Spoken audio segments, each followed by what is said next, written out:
Okay, everyone. So this is the Construction Engineering FE review session.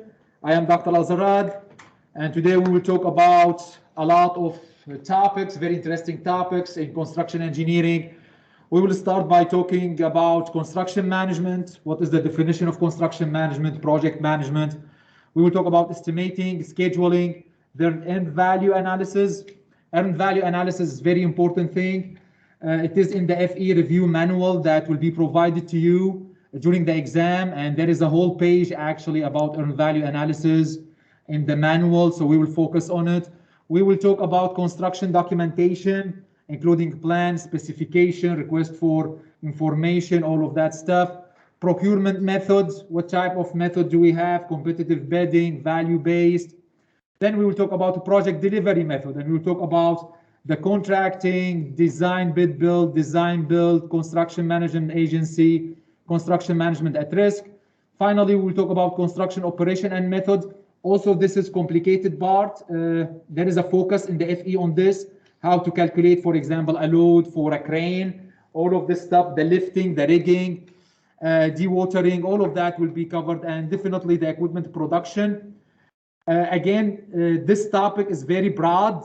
I will try to focus mainly on the stuff that are in the FE manual, in the FE exam, and I will finish by talking about construction safety.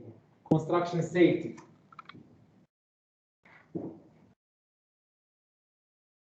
So let's dive in.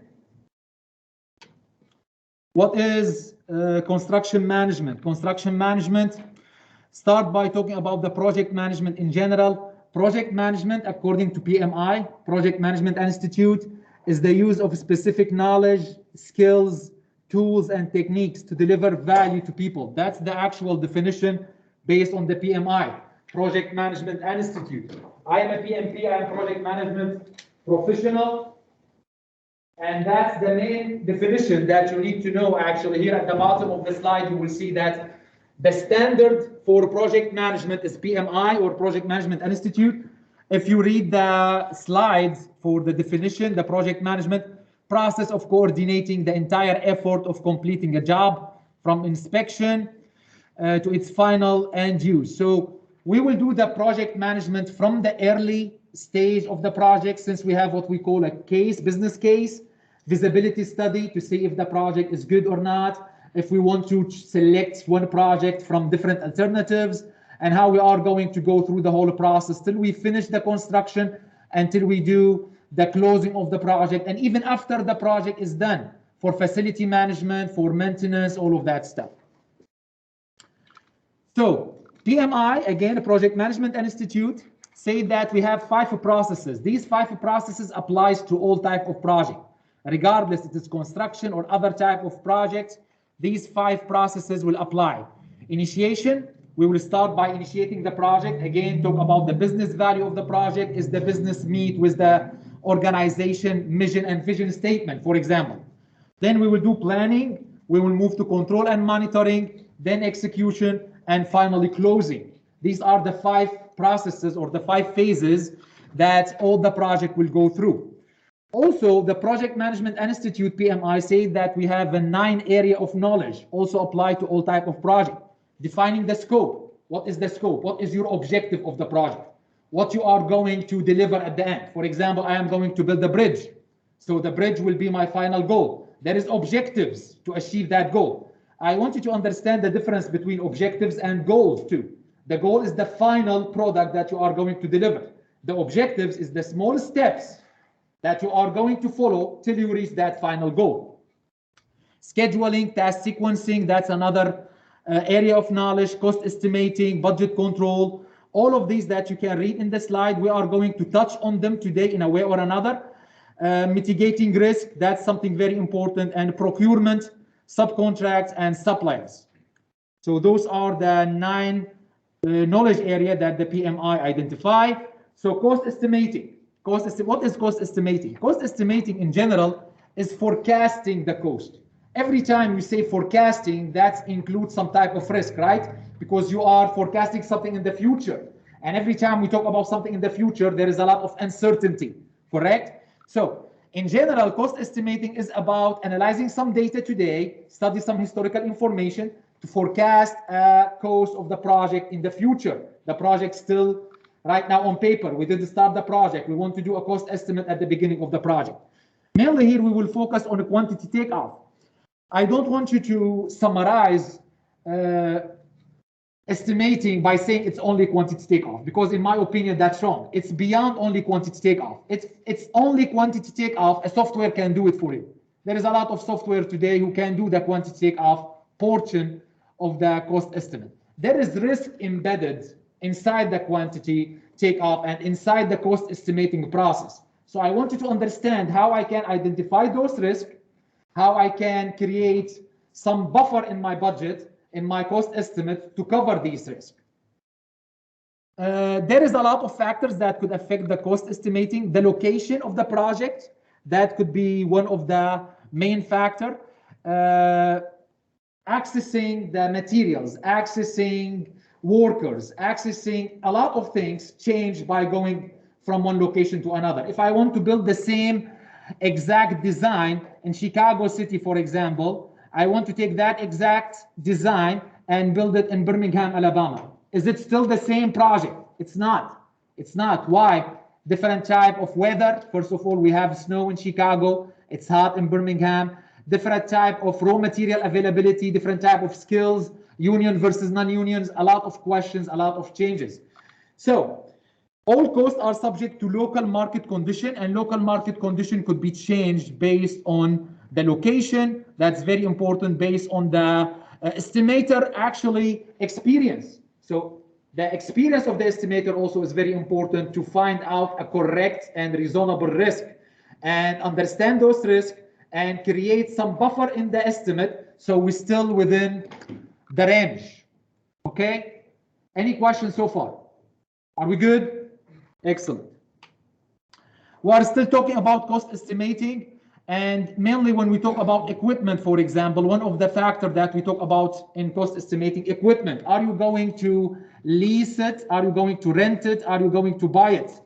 And if you own those equipments, you need to keep in mind that we still have cost for them. One of the funny things that we always face in project management, when an owner says, don't worry about the equipment, we own them, so there is no cost for them.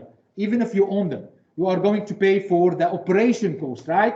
The maintenance, the operation, the daily operation, all of that could be a risk and could be a cost estimate that need to be documented. So you can see here in this slide, we have an Excel sheet. There is a lot of softwares actually to create for you the quantity takeoff. Today, if you are familiar with the software called Bluebeam, it's like advanced Adobe Acrobat. If you want, you can do a lot of things on Bluebeams. One of these skills, or one of the benefits of using Bluebeam, you can create also a quantity takeoff. A lot of softwares, Revit, building information modeling. If you are familiar with building information modeling, one of the tools, one of the software, Revit, that's the most famous one. In Revit, we can do quantity takeoff. There is a lot of softwares. I don't want to mention them all, but here you can see screen takeoff, another software. There is plenty of commercial software. What these softwares will do to you, help you to do the quantity takeoff. Then you will take that quantity takeoff and multiply it by a price from a database. There is a lot of database in the market. The most common one is RS Means. We use it in the education section a lot. We bring it to classes. When I teach estimating, for example, I always have RS Means manual with me. But to be honest, it's not accurate, because RS Means is an average of price, and they do it annually. So every year they have the average for a certain task. The prices fluctuate actually daily. So there is other ways to get those prices. We have ENR, Engineering News Record. That's more accurate because they update their prices every 2 weeks. The most common and correct way to do cost estimating, if you want to do it in the industry, is to call your suppliers, right? Call your supplier, ask them, I have this type of job, how much I am going to pay for it? Give me an estimate.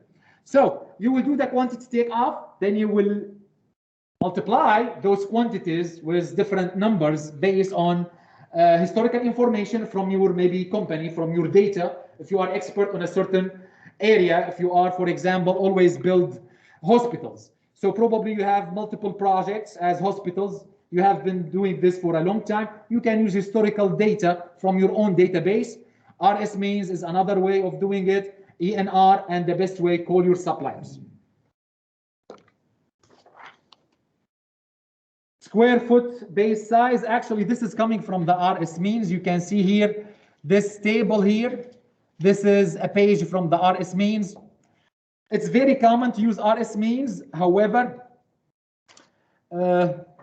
personally, I feel it's not accurate, and if you use it in the real world, you will find out that you will be off by a good amount, because again, it's average, and the average is not accurate. It's not real number where it should be in the industry. The good thing that it will give you its indicator. It's a quick indicator where you are. It can give you a help to do the estimate, and obviously the numbers change based on the city. If you are building, for example, the example I told you about, if I am building in Chicago, the cost of material is much more than building in Birmingham, Alabama. Let's do a quick example, and this is again coming from the FE exam. So this is the type of problems that you could see when you take the FE exam. The problem in the FE exam, they will not ask you really to do a cost estimate. They will not give you a project and tell you, let's do the cost estimate for me. FE right now exam, it's multiple choices. Problems are, as you all know, in the past, before 2014, it used to be paper format.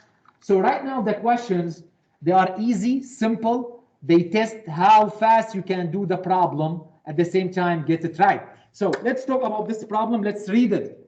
An estimator is evaluating the time and labor cost for formwork on a 300 feet long, 12-inch thick, 10 feet tall, cast in place concrete wall. So I have the dimension of that wall. That's the quantity takeoff I have been talking about. We already have the dimensions. The average wage for a carpenter is 35 per hour, and the average wage for a laborer is 16 per hour. 300 feet of wall is scheduled to be constructed in 2 weeks, so we know that the duration of the wall is 2 weeks. The crew required to build the wall is 3 carpenters and 2 laborers, so I have 5 totals. If the crew works normal 40 hours work week, what will most nearly be the required production rate? If the crew builds the wall within the allowable time, which is 2 weeks, and what will be the labor cost? So I have to calculate 2 things here. We need to calculate the required production rate, square feet per man hour, and we need to know what will be the labor, the total labor cost. Okay, and they have A, B, C, D. So we will start by doing the quantity takeoff. We have the area of the wall. I have 300 feet. That's the length, right? I am going to multiply it by 10. That's the height. I am going to multiply it by 2. Why 2? 2 faces of the wall. Thank you, Ben. 2 faces of the wall. So I have 2 sides, right? So I have to multiply it by 2, and that will give me the area 6,000 feet square. So next, I will calculate the total man hour to be worked. I have 2 weeks. That's the duration. Why 5 men? We have 3 carpenters, 2 laborer. So that's the 5. And they say they are going to work full time or 40 hours per week. So if you do the math, you will end up with 400 man hour. Calculate the production rate required for crew to meet the 2 weeks schedule. So we will take the production, the area of the wall, and we will divide it on the number of hours we have. So we have 6,000 feet square. I am going to divide it by the 400. That will tell me my productivity. So the total amount of work needed divided by the 400 man hour, that will tell me what the productivity. So I can do 15 feet square per hour. That's what these workers can do. That's what the worker can do. So that's your number 1. That's part 1 of the answer. That's part 1. Part 2, I need to find the total cost of the laborer. So I will start by calculating the cost for the carpenters. I have 3 of them. It's given in the problem. 3 carpenters.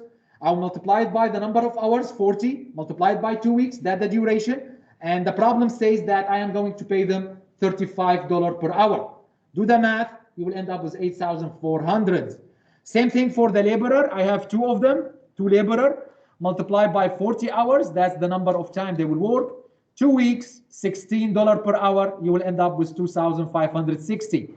Add the two numbers together, the 8,400 plus the 2,560, you will have the total cost for laborer. And that will tell you the answer is A. The answer is A. If we go back, A says 15 square feet per man hour and 11,000. We are almost 11,000. 10,960. Questions? As I said at the beginning, I will be flying through these slides because we have a lot to cover. If I get too excited and I am speaking too fast or I am going through this very fast, just raise your hand and ask me to slow down or ask me to explain something. You are here to learn. Don't miss this opportunity. If there is something on the board you don't understand, I am here to answer your question. That's the reason why we have in-person classes, right? We are doing this session in person so I can answer questions. It's not only recorded. Ben, you have questions. Go ahead. I was just curious, where does this problem come from?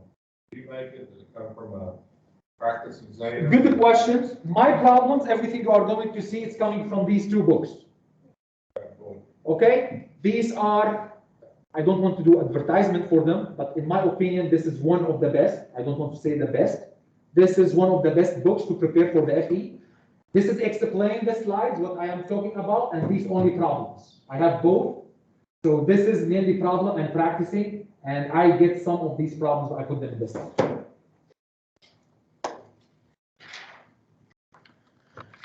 Other good questions? Let's move forward. Scheduling. Scheduling is a very important task. It's something very, very important. And we usually take into account two things, the design time and the construction time. I am talking here from owner point of view. From owner point of view, I have two type of schedule or two type of duration I need to include in my complete schedule, the design time and the construction time. And you will see how that will be directly related with the contract type, what type of project delivery we are going to talk about. For example, I will start talking about from now, although we will revisit it in details throughout the presentation. One delivery method is design, bid, build. Okay, so I have to design everything, complete the design work, then put it for bidding. Then after I receive the bids, I will select the lowest cost and we will start the building process. This is why when we do the scheduling, we have to take into account the design part and the building or the construction part, okay? That's the total schedule. From construction point of view, they will take care and concern only with what? The construction schedule, correct? Okay, so here you can see a Gantt chart. This is actually MS project. This is a screenshot from my MS project. You can see it's like a bar chart. All of you are familiar with bar chart. You can create it using Excel. In a minute, I will talk about these type of chart and the problems, the advantage and disadvantage. I can tell you right now that the Gantt chart, although it's nice, easy to read, it doesn't tell you the relationship between the activities. And in a minute, we will discuss this more and more. So the schedule is usually created for what? The main target of creating the schedule is to meet the need of the client and to move throughout the process between design and construction to deliver that final product on time, to meet the need of the owner, to meet the need of the client. That's why we have this schedule. The last part of the slide, you can read that schedule is meant to be the defining path and sequence of tasks. The schedule will tell you what activity will come first, what activity will follow. For example, I am going to pour some concrete for a concrete slab. I have to wait till the concrete is cured, right? Before I continue the building, because I don't have the enough strength to build on the top of that. In the schedule, you will find out that I have activity A, which is pouring concrete. Then I have some type of lag, we call it. There is some period I have to wait till I have the enough strength to continue, or I have activity B. All of that will be documented where? It will be documented in the schedule. Schedule, again, we have, according to AIA, the American Institute of Architecture, we have 4 types actually of schedule, or 4 types of phases, if I want to be more specific. 4 types of phases that we need to take into consideration. First one, schematic design phase. What we do in schematic, we have general layout of the project. General layout of the project is delivered. Number 2, design development phase, DD. The design is further developed and decisions are made on layout or a critical building. I don't know if you are familiar with the terminology. Some people call this 30% design. If you work in the industry, you will hear 30% design and 70% design. The 30% design is the DD, is the design development phase. Construction document phase, where construction drawings are fully developed, as well as comprehensive set of specific and detailed project budget can be created. Then we have number 4, bidding or negotiating phase. We will have the bid, we will advertise for it, and we are looking for the minimum every time, especially here in the state of West Virginia. The laws say that you have to go with the minimum bid. So you have to give this work to the lowest bid. When you receive all of these envelopes and you start opening them for the bids, you will select the lowest one. Construction phase, where a general contractor takes over project execution. Questions? Scheduling, we are still talking about scheduling. There is a lot of variables that need to take into consideration for scheduling. Again, scheduling is forecasting time. I want you to keep in mind 2 things. Never separate cost estimating from scheduling. They go side by side. Time is money. Every time we change something in the schedule, that will affect the cost estimate. So keep that in mind. Number 2, both cost estimating and scheduling are forecasting something in the future. I am forecasting that the duration of this project, to the best of my knowledge, will be 30 days. There is a risk involved in that. Why? Because I am forecasting. I am predicting. I don't have a solid information to tell me, oh, it's gonna be 30 days for sure. From experience, from a lot of tools that I am going to teach you today, such as, for example, CPM, critical path method, or Perth, we can do calculation to come up with a duration, but this duration has risk embedded in it. Keep that in mind. So when I do the schedule, there is some point that I need to take into consideration. The biggest one is weather. Weather. Always in your schedule, you're supposed to account for days that we are not going to work. Because of snow, because of rains, because of a lot of things. You need to study the area where you are going to build. If you are going to build in Chicago and you come to me and tell me, oh, we have been unable to work for the past 2 weeks because it's -20 and it's snowing. That's not an excuse. I don't care. You should know that. You should know that. As long as it is something expected and within your knowledge, you are responsible about it. Sometimes we have historical events. 3 years from today, I don't know if you remember it, but we had a very, very bad weather. In Chicago, I used to live there. I used to work there. So in Chicago, the temperature reached -40. -40. One of the projects that I was involved with stopped working for 2 weeks. Is it their problem? No. They claim something called unforeseen condition. Even for a good project manager, for a good scheduler, nobody can see that the temperature will reach -40. Okay? So they said this is historically unusual, and they proved it. They went through all the years for the past 50, 60 years, and they said this is the second lowest temperature for the past 100 years. So it's not our problem. We accounted for the snow. We accounted for the cold, but we didn't account for -40 because it's unusual. So they are late, but they didn't pay liquidated damages. They didn't pay penalties, because if you are late on the delivery, you have to pay money. You know that, right? You told me you are going to finish this project in 30 days. After 30 days, every day you are not delivering. I am losing money as owner. I am losing money. You have to pay to cover that loss for me. If I have a restaurant, I am the owner of the restaurant. You are my contractors. And you say that you are going to open my restaurant and finalize it for me on a specific date.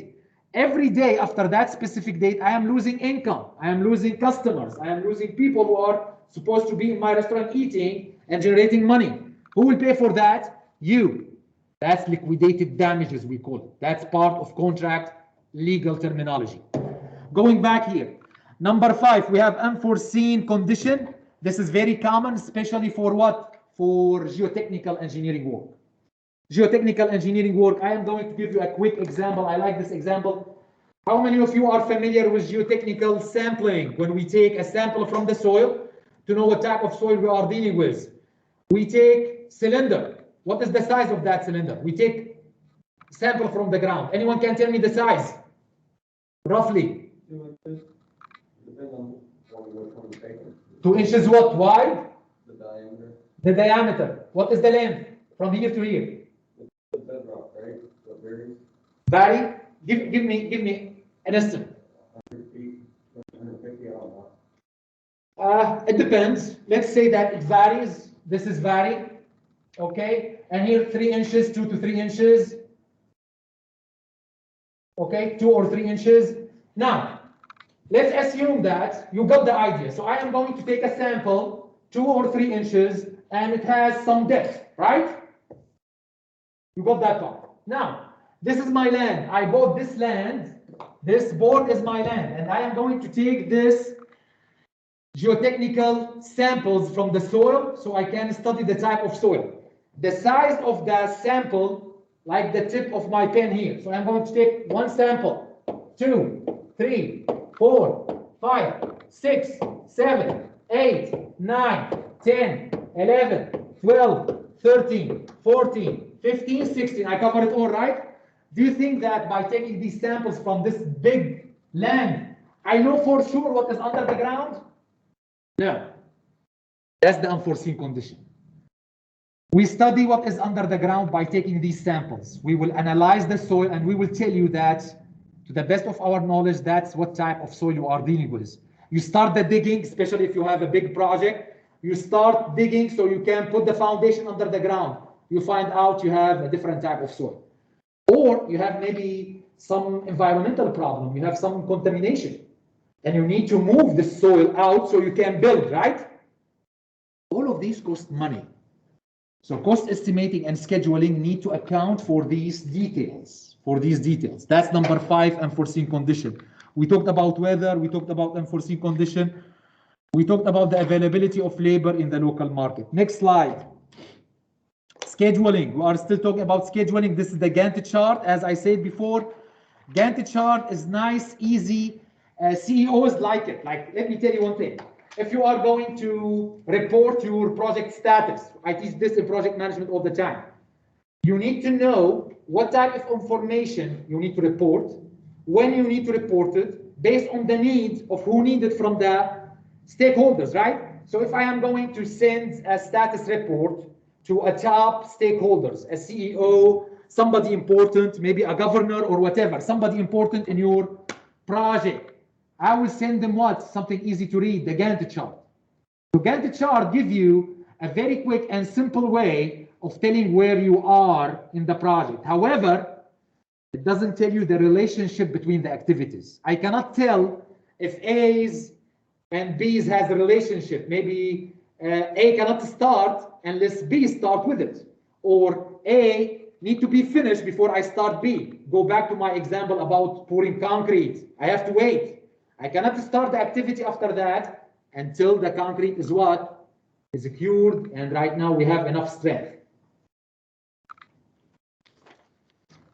So we have 2 types of networks. Right now I am talking about scheduling tools and techniques, and I have 2 types of networks. Number 1, activity on node. From the naming, activity on node. Simply, I have a box or node, this is the node, and I have the activity on it.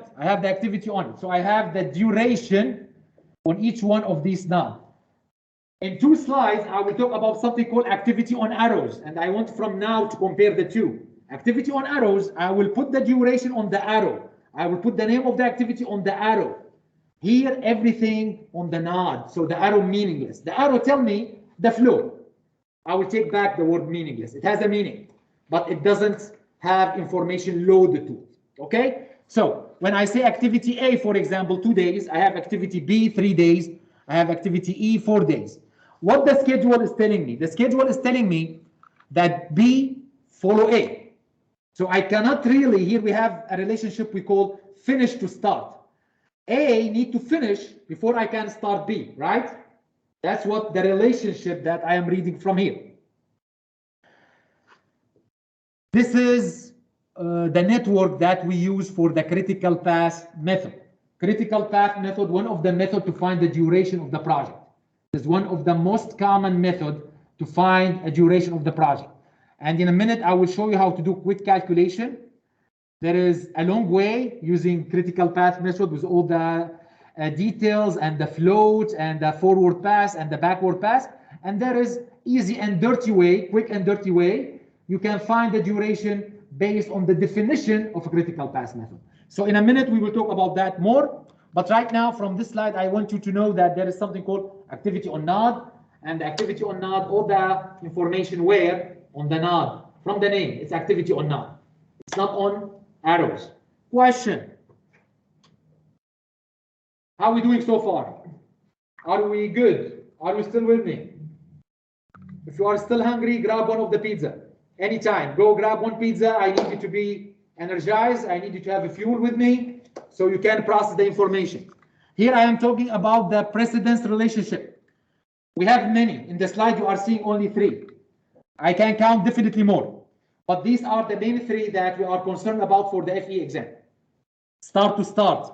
You can see here between A and B, we have start to start. So A and B start together. B cannot start unless A starts. So they start together, side by side. We have finish to finish, the one in the middle here. A and B, the one in the middle. So finish to finish, A need to finish so B can finish. They finish together or they start together. The most common one is the last one on the right-hand side, finish to start. A finish, B start. So all the problems in the FE exam, they will cover on, or they will focus on finish to start. They will cover finish to start. That's what they care about because this is the most common one and this is the easiest one, to be honest. In real life project, you will see these and you will see even more complicated relationship based on the complexity of the project. The more complex the project, the more relationship and variety of this you will see. So now we are still talking about the activity on nodes, and here there is something I want you to be familiar with, dummy variable or dummy node. Dummy node, this is not real activity. Each one of these activities, A, B, E, this is a real work that I am going to do. We call them packages. Okay, I am going to break down the project into packages. And each one of this package, I will call it activity. And I am going to put them in a schedule. However, sometimes I have to identify milestone. What is milestone? A milestone, something throughout the project. Usually if I am going to use as any software, we have MS Project and P6, MS Project. And we have Primavera P6. These are the most common 2 scheduling software in the market. If I want to use any of these 2, you will see that the milestone, it's represented as what? As a diamond shape, and it doesn't have duration. The duration is 0. It's not an activity. The milestone is not an activity. It's a dummy variable. It's a dummy activity or dummy variable. What does that mean? It represents the end or the beginning of something. So it has usually an activity, the box or the node that show activity, right? Activity A is, it has a start day and a finish day. Start day and the finish day. So for example, it will start on February 1st and it will be done on February the 7th. The milestone doesn't have start and end or finish, okay? It doesn't have that, it has only one. So a milestone could be, for example, on February 15, we will finish a phase. So to explain it, you are doing the project, the schedule is moving, and suddenly you reach a point.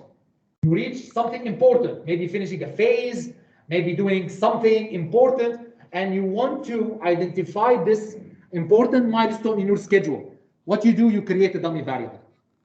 Okay, so I create a dummy variable, and usually the dummy variable, it will be represented in a dash line. So if I have, let's assume I have here some type of network, okay, and I want to create a dummy variable coming from this, I will not have a solid line. I will draw it actually as a dash line like this, and I will put here an activity, and I will call it whatever name. But when I see the dash line, I understand this is a dummy variable.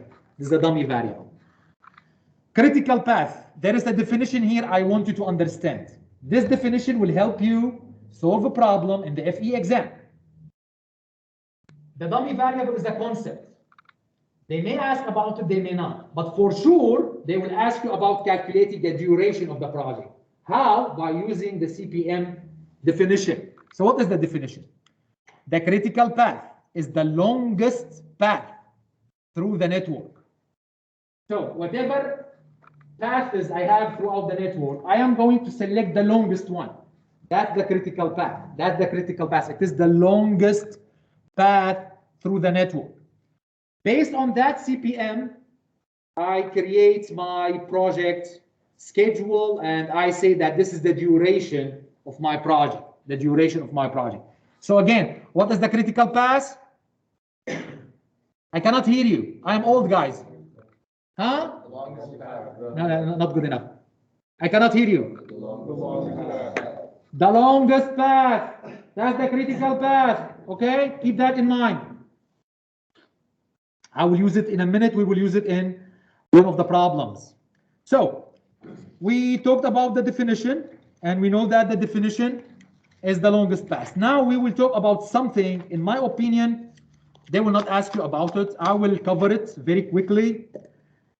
That's how you create the duration of a project using critical path method without using the definition, using the quantitative methodology, if you want. There is some calculation throughout the critical path method to find the forward pass, backward pass. Then we will find throughout the process what is the duration, what is the float, and each one of these activity. What is a float, by the way? I'm saying float, assuming that you know it. Float, extra time, any type of extra time that added into the activity. There is two types of float. We have the general float or total float, and we have a free float. We are more concerned with the total float. By definition, the total float is the amount of time an activity can be delayed without delaying the total project duration. Anyway, what I want you to take from here is the bottom part of the slide. You see this part at the bottom, and you see this here box. We have the float, we have ES, that's early start. This part here is early start. Let me see if I can write on the screen. That will make my life much easier. Yes, I am in luck. This is working. Perfect. Because most of the time it's not working. You know that already. ES. So, early start, early finish. What is early start? This is the earliest day or the earliest time an activity can start. I cannot start it before that. Why? There is constraints in my schedule. Such as what? You are saying constraint. Can you give me an example, Dr. Azara? Yes, I am waiting for materials. I am going to erect steel, for example, but the steel is not here. I am waiting for it. That tell me the early start. I cannot start erecting steel before receiving the column and beams, before receiving the actual steel, right? I cannot start building, for example, on the top of that concrete that we poured a minute ago, the top of that slab, before it's cured, right? So that's the early start. Early finish is easy. You will take the early start at the duration of the project. So you can see it here. The early finish, this guy, is early start plus duration of the activity. Duration is given to you. Duration is given to you. Now, at the bottom, we have late start. Late start. This is the latest time that this activity can start. So I have a range. I have early start and I have a late start. I have an early start and I have a late start. The second one is late finish. And here you can see that late start equal to late finish minus duration if you want. Okay, because we will go backward. So when we go backward, we will start using the minus. Float in general is the difference between these two blue numbers. So in the blue number, I have ESLS. So I have early start minus late start, or late start minus early start. I have late finish minus early finish. That will give me float. That will give me float.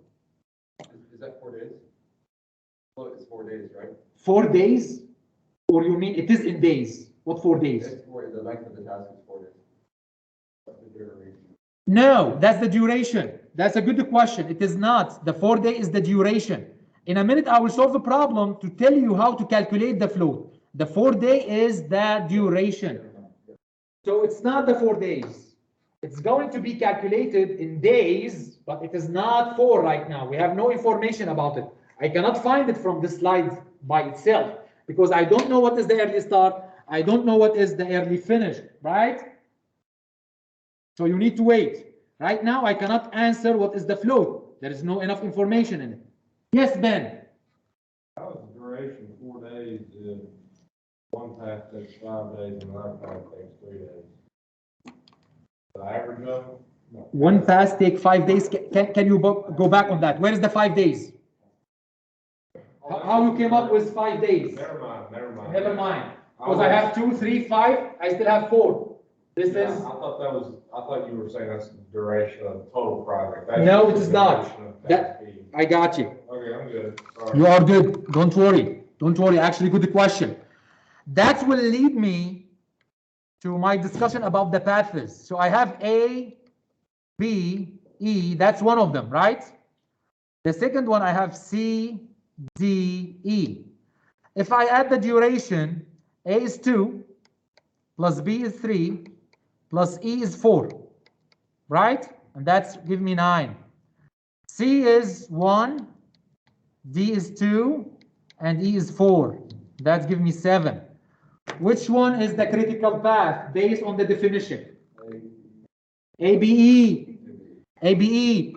That's the type of question they will ask you in the FE exam. They will give you big problem, a lot of talking, a lot of things. They will ask you, tell me what is the duration of the project. Simply, you do all the paths and you select the highest number, the longest path based on the duration and based on the definition. Any questions so far? Are we good here? Can we move forward? Yes. So this is an example I added today because I want to show you how to do the complete calculation of CPM. Again, this is beyond the knowledge that you need to know for the FE, to be honest, but I will go through this very quick, very fast. So, you have a question, guys? No, just I do it exactly the way you do it under like day 0, like the start of the job, the end of the job, like write 2 numbers. Excellent. And also, one of the observation or one from experience, always I would like to add the 2 milestones, start and end. In my opinion, it helps students understand what's going on and make it easier on you guys to do the calculation. So, why I want to do this, I will go back to this slide. And this slide, if you read what's going on here, they are talking about forward pass, backward pass, right? Forward pass, backward pass. So I don't want to finish the session today without covering what is the forward pass, what is the backward pass. Simply, forward pass, I will move from here to here, okay? Backward pass, I am coming back from here to here. That's the idea, and now I will do it. So I start with 0. This is why I have 0 here. I have 0, 0 for A. A duration is 5. A duration is 5. One of you asked me about the duration a minute ago. What's your name? Yusuf. Yusuf. Yusuf, you asked me a minute ago about the duration and about the float. So now I am showing you that this 5 is the duration of A. We start with 0 0 plus 5 is 5, so I have 5 here. I will take this 5, put it here. Now, this is what? This is the early start, right? This is the early start for B. For B, this is the early start. I will take 5, add 7 to it, is 12. So 5 plus 7, 12. Now, for C, I started with 5 from A. C cannot start until A is finished, and A needs 5 days. So I will start with 5 here. 5 plus 4, that's 9. You see the 9? So now I finish the first part. I finish C and B. Are you with me? Are you with me, guys? You want me to repeat this? So far, so good? Now, I have D and E and F. Let's see it. For D, it's the same concept. B need 12 days. That's the 12 days. I will take them and put them here. 12 plus 5. 12 plus 5 is 17. For E now, I have 2 arrows coming to it. And here it's going to be a little bit challenging. E, 2 arrows coming to it. One of them says 12 day. One of them says 9 day. I will go with the highest. I will go with the highest. E cannot start until both B and C finish. And B need 12 days. C will be done in 9, but still I cannot start. I cannot do E unless B and C finish, and B is the highest number, which is 12. So I will take the 12 and put it here. You got that part? Did you get that part? Yes. The 12. You got the 12? Okay. 12 plus 6 is 18. For F, it's easy. I am going to take the 9 from C, put it here. And 9 plus 3 is 12. That's 9 plus 3. That will give me 12. So this is done too. Now I will move to G. Yes, question.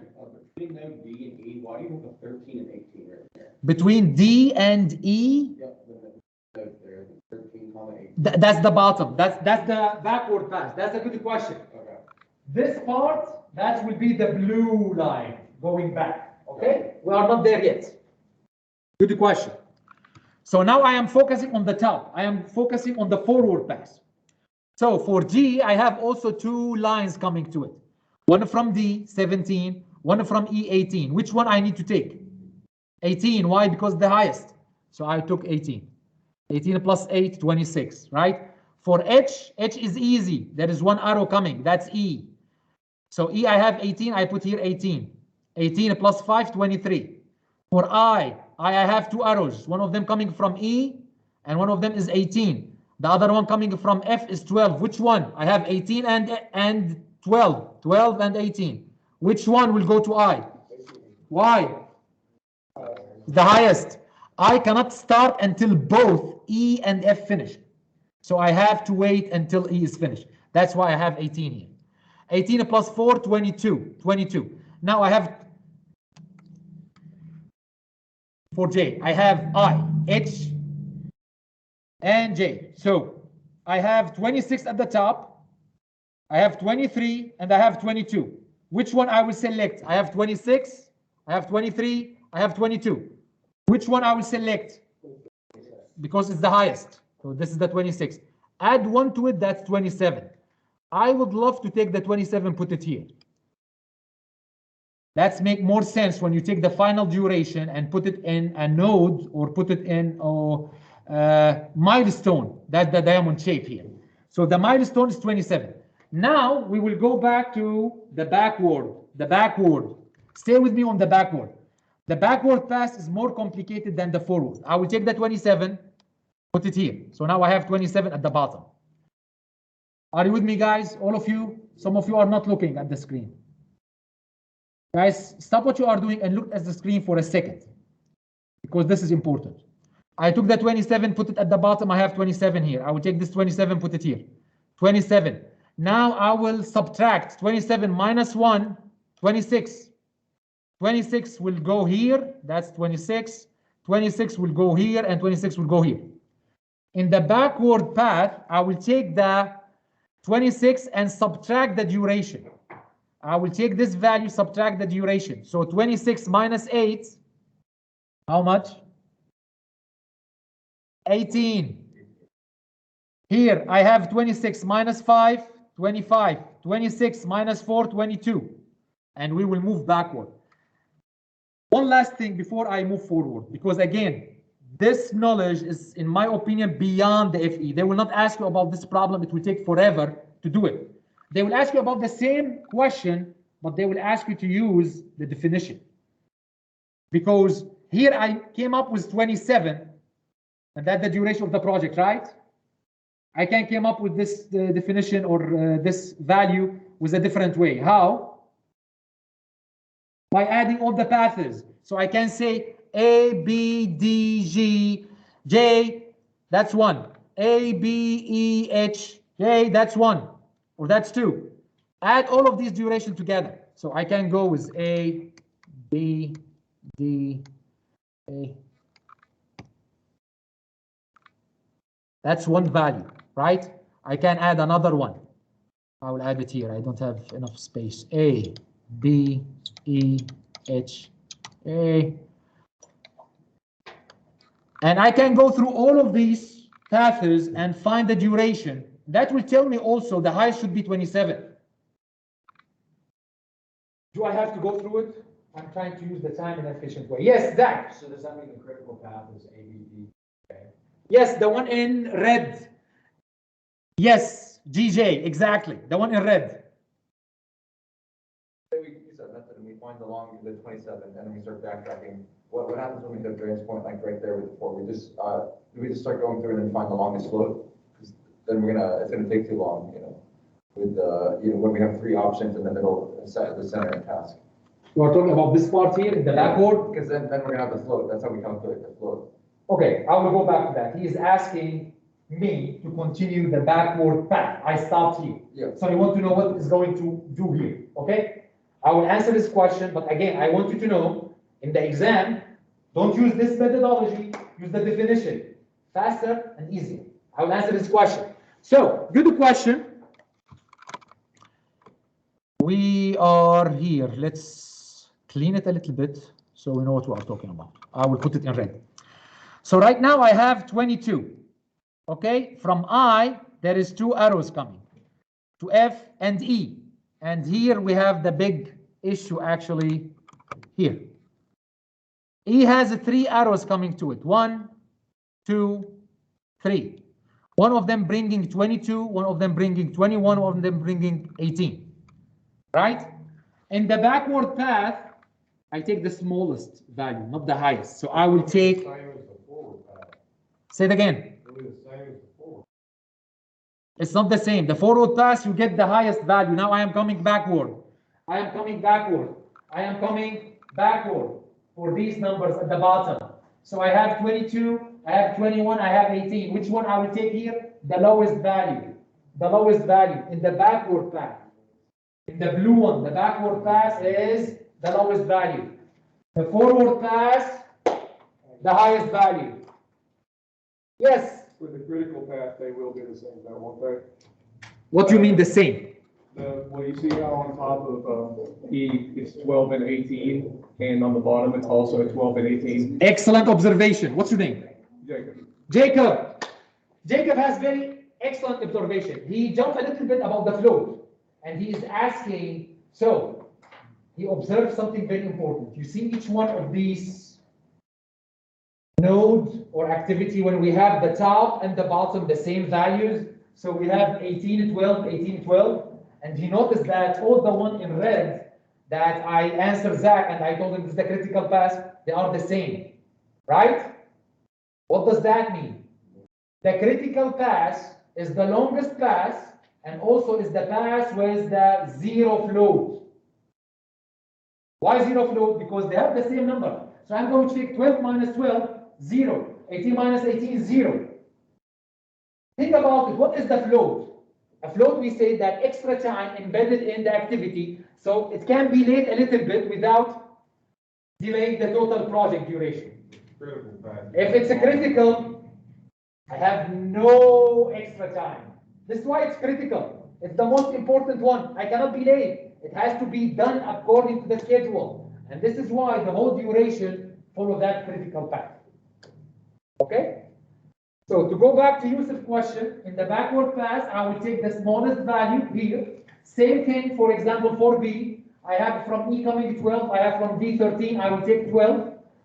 C has 2 arrows coming to it, I have 12, I have 19, I will take 12, put it here, etc. till I close 0 on 0. If you are doing this correctly, you're supposed to end up also with 0. So 5 at the top, 0 at the top, we started with this, you're supposed to end up with 5 and 0 at the bottom. We teach this in project management, we teach it in scheduling classes. For the FE exam, my forecasting that they will not ask you this type of problems. Why? It's too complicated for the exam. I am covering it, but I am telling you don't focus on it too much because it's too complicated for the exam. The exam is multiple choices. You have very short time to answer the question. So always when you have a question about the duration, think about what? Definition. This is the longest path. This is the longest path. Find all the paths and calculate the duration, select the highest one. Are we good, guys? Yes, 100%? Yes. Now we will talk about activity on arrows. Activity on arrows. Here they are trying to account it and actually match it to PERT. PERT is a program evaluation and review technique. PERT is another method for scheduling. We have CPM, critical path method. We have PERT. PERT is more stochastic. What does that mean? I don't want to use fancy word. I want to make it simple for you. PERT will take into account the risk embedded in the duration. So in PERT, we will not say that we have one value for the duration of an activity. The duration of an activity will be 3 values: optimistic, pessimistic, the most common one, or the mid value. Okay, that's PERT. That's PERT. Here they are trying to present for you activity on arrow, and they try to really relate that to PERT. In my opinion, you should know that there is activity on arrow, activity on node, regardless of PERT and CPM. These are 2 technique or 2 network. Okay, 2 networks: activity on arrow, activity on node.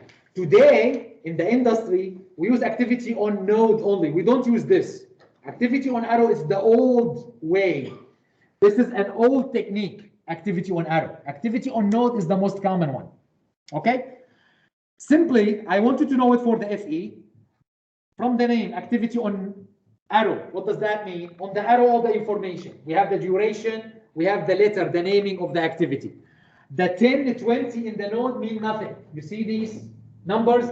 This is mean nothing. This is only give you the number of the node. Give you the number of the node. So when I have here 20 and 10, that is not related to the activity. The activity information is here. I have A and 4. I have A and 4. Are we clear on that? Yes? Excellent. For PERT, there is a lot of calculation. There is a lot of calculation. PERT mainly use something called the normal distribution. PERT is a stochastic method. It's related to probability. PERT can answer the following question. Pay attention to this. This is general information again. PERT can tell me, after I calculated all the project duration using CPM, and I told the owner, this project needs 2 months to be done, 60 days.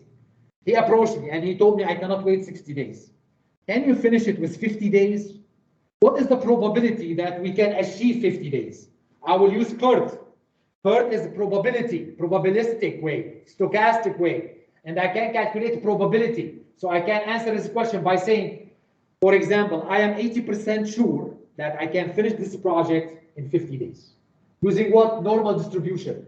Again, this is beyond the FE, but I want you to know it. Since we are talking construction engineering, I'm trying to cover everything.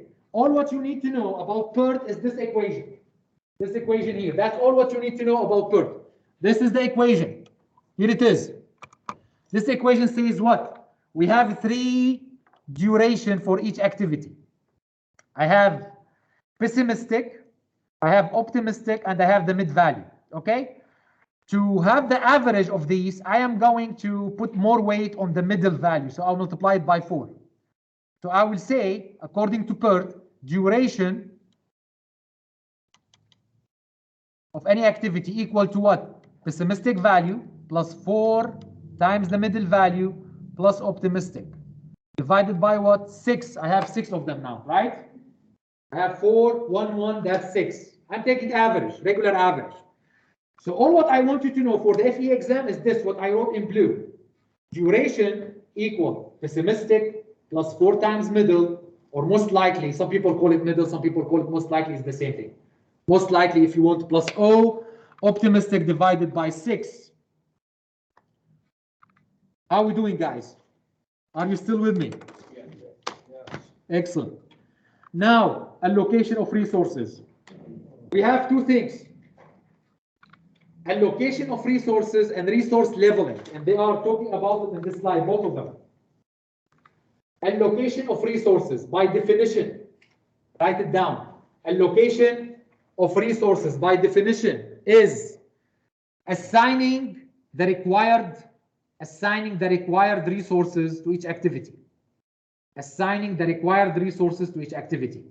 Leveling, on the other hand, and this is what they are doing here, leveling, minimizing the fluctuation on the daily resources needed. Minimizing the fluctuation on the daily resources needed.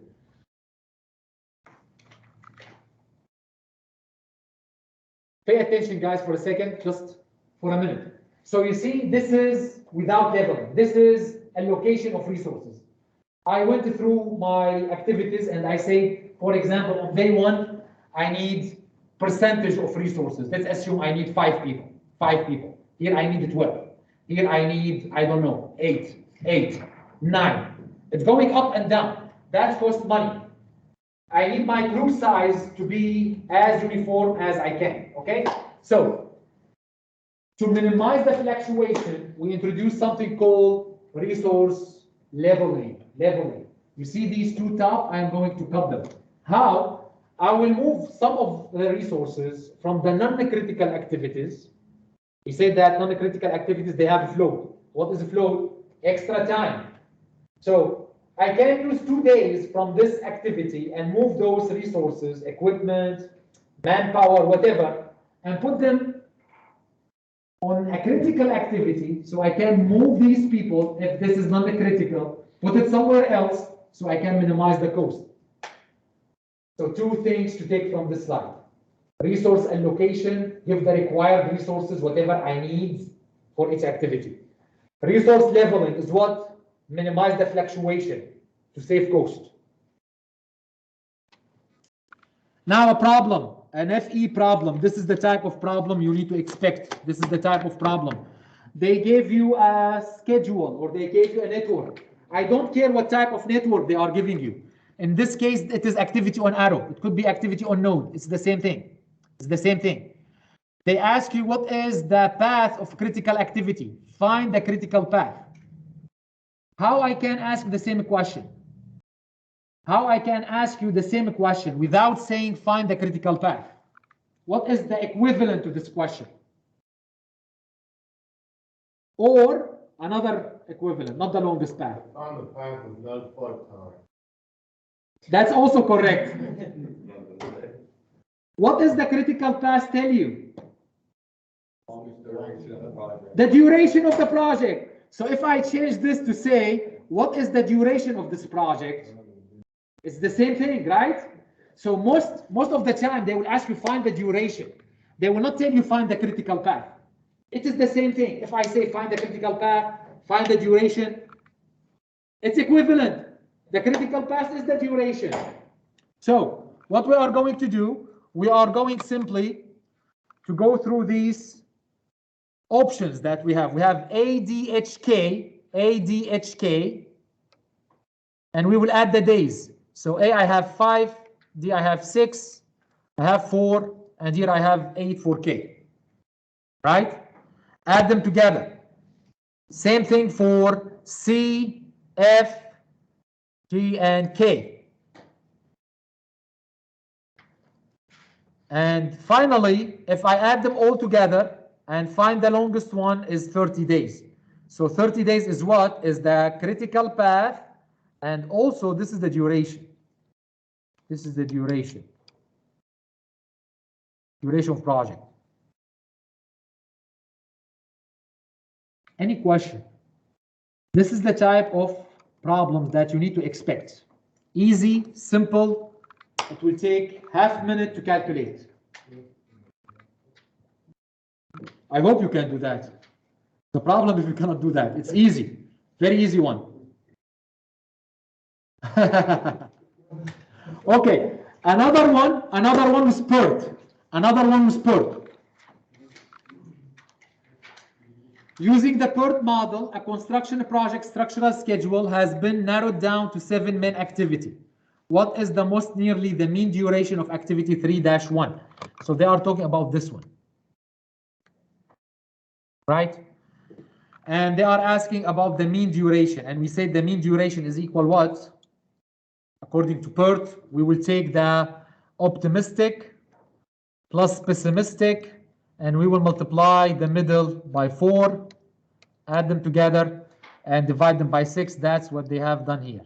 So they take the average of optimistic plus 4 times most likely plus pessimistic divided by 6, and that's the 15 days.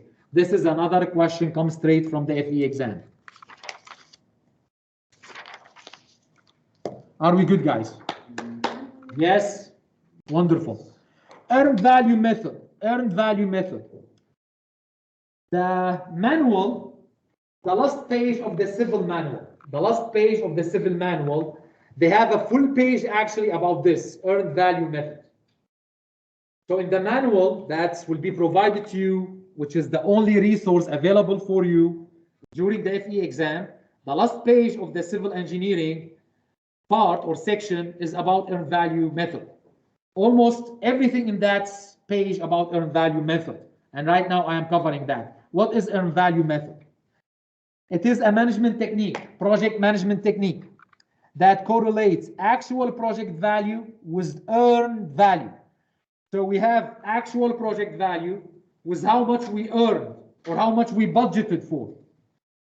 At the beginning of the project, I created a baseline for the cost. I said that after 3 months, for example, I am supposed to be spending $500,000 from $1 million project. After 3 months, in a point of time, I will compare the actual, how much really I spent, with how much I budgeted or I planned for. That's what earned value analysis is about. That's what earned value help you with. Any question, guys? Are we good? Good. I would give something today too. I'm learning more than an hour, so I do that all of it.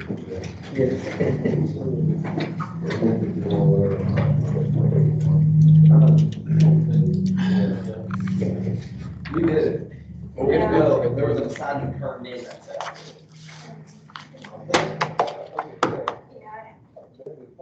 Okay, guys, let's stay focused.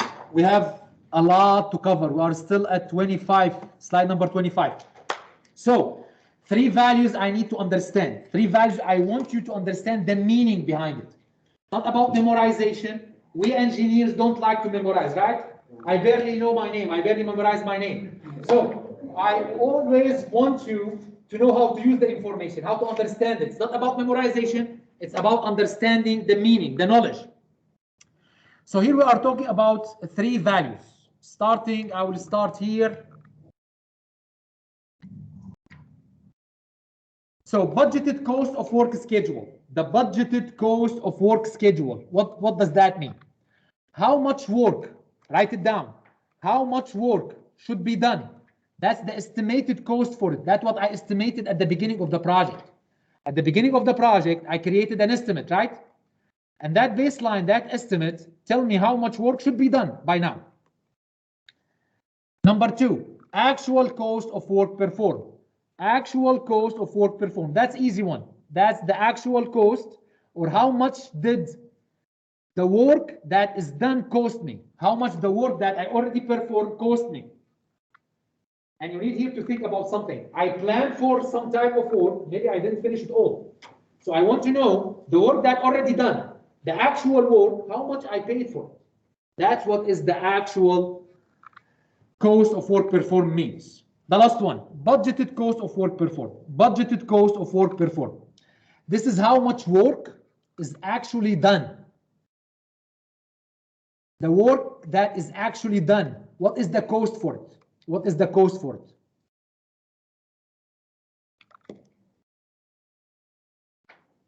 You can read the explanation. BCWS is the original estimate cost and the project plan. This is the original that we estimated. ACWP is the actual spending, what we really spent. BCWP is the cumulative budgeted value of the work actually completed. This is, what is the difference between these two? The majority of the students get confused. How this changed from this one. Here, I have work that I already done, and I know exactly how much I paid for it. That's the actual cost. Here, I have work actually done. I have a budget for it. So I say, after finishing 25% of the project, I'm supposed to pay 10,000, for example. That's the budgeted. The actual could be different. Maybe I paid more than the 10,000. My estimate initially wasn't correct, wasn't accurate. So I say I am going to pay 10,000 for 25%. I paid 11. So this is the budgeted cost of the work performed. This is the actual. You got the difference?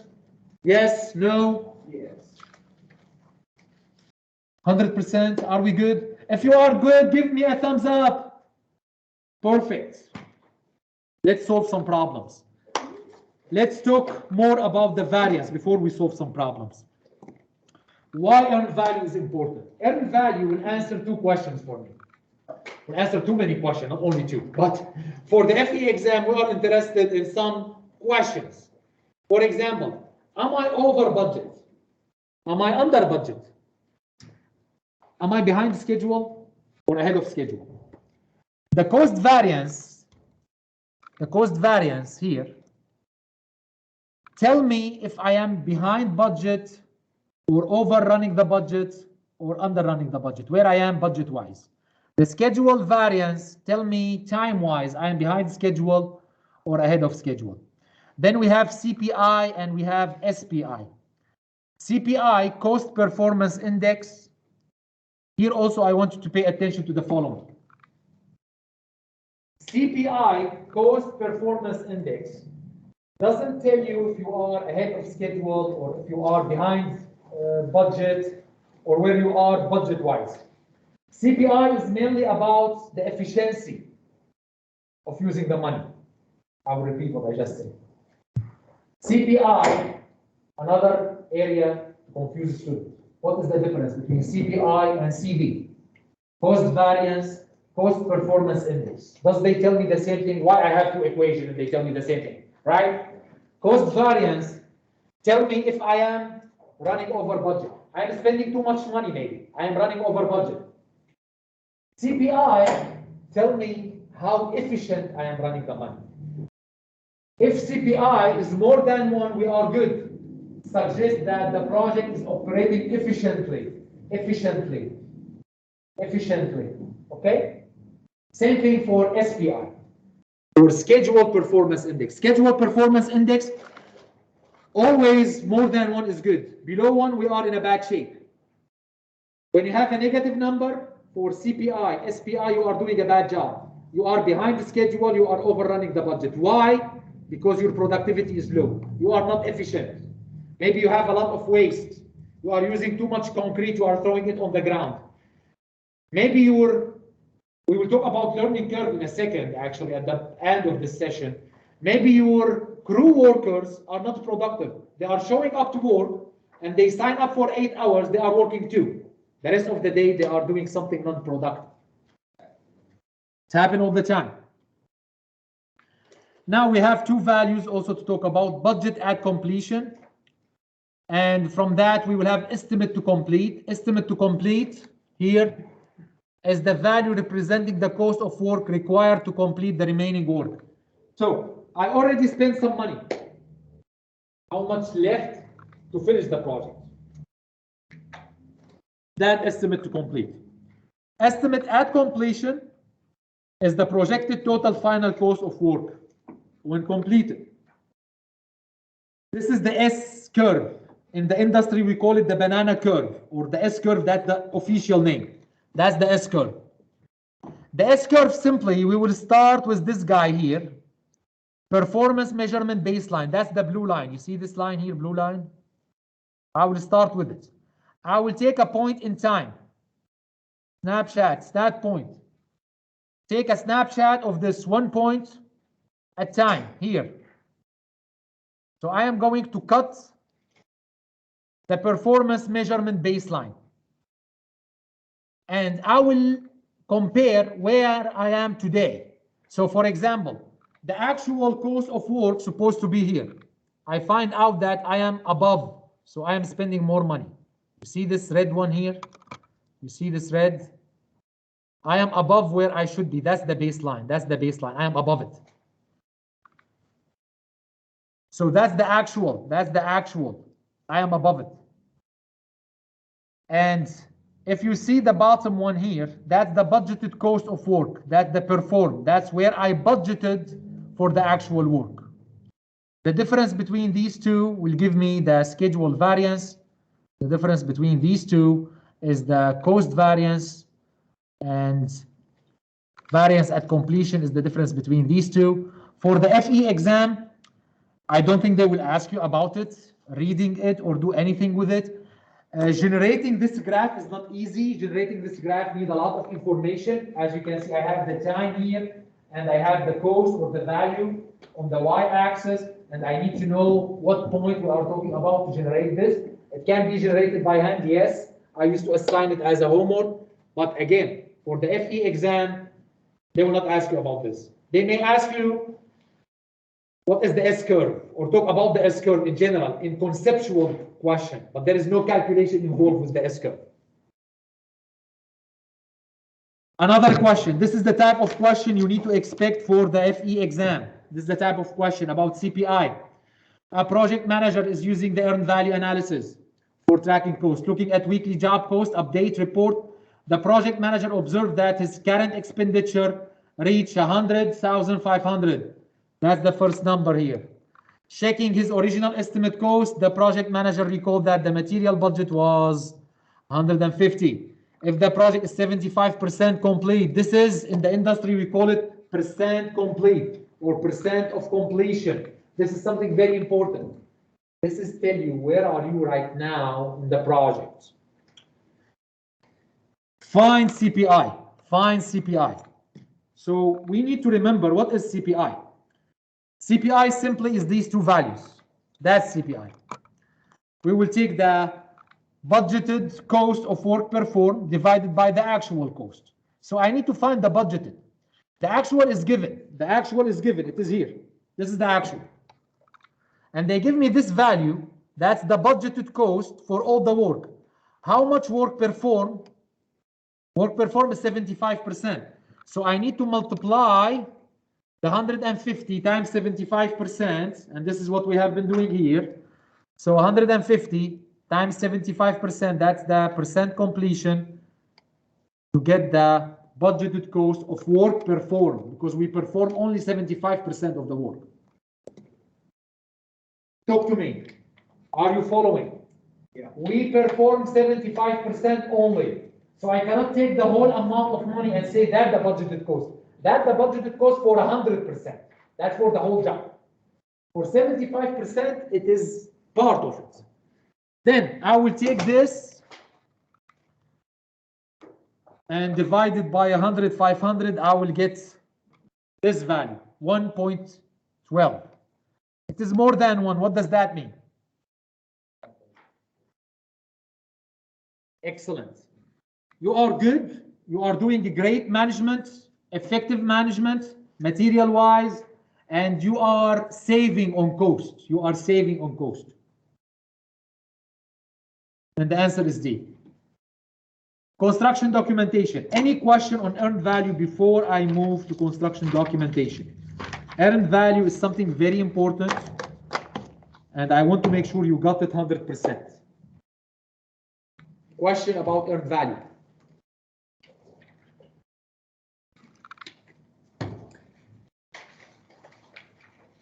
Again, in the manual, it's the last page in the manual.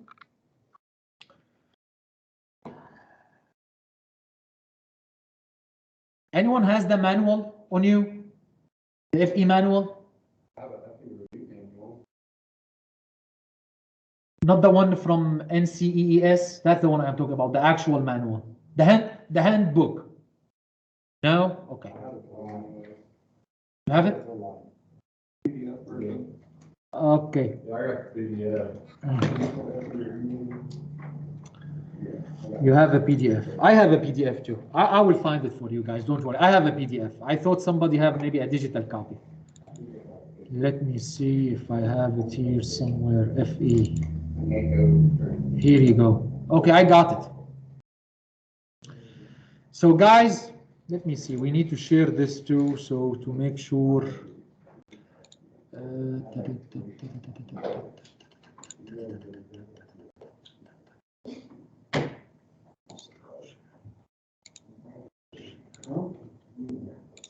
Okay, so right now I am sharing the handout, okay, or the handbook, the FE handbook. That's the handbook, that's the reference book, that's the FE reference book. This is the latest version, 10.1. The one you have is different? It's older? Okay. Guys, how you get this? You go to your NCEES account after you register. You can download the free one on iTunes, okay? I downloaded it yesterday from my account.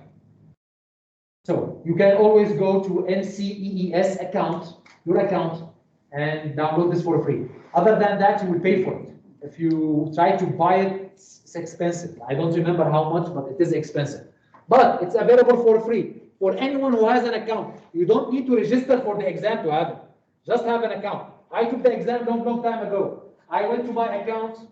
I searched for my password and username for an hour, and so then I found it, and I was able to log in. After I logged in, here it is. Okay, do that. Download this guy. Why I want you to see this guy? We will go to civil. Where is the civil one? Here it is. So we will go to civil 259. Let's see if I can put here 259. 259. Does that will take me to civil? That's chemical. So 300 civil. Okay, if you go to the last page of the civil, the last one, that's earned value. Here it is. You see everything in my slide come from here for the scheduling and for the earned value. That's the scheduling part. This is the earned value here. This is the earned value here.